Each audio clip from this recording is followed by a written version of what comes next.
খাও। না, না কোনো সমস্যা নাই। আমার পেটে ক্ষুধা নাই। আমি খেয়ে আসছি। পেট ভরা আছে। আমি ২ টো অর্ডার করেছি। একটা তোমার, একটা আমার।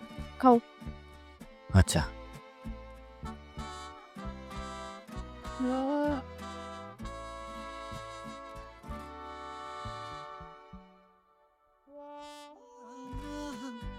এই শোনো, তুমি তো ম্যাথ অনেক ভালো পারো। আমি না অনেক বেশি দুর্বল।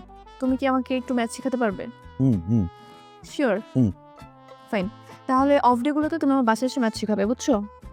অবশ্যই কোনো সমস্যা নেই।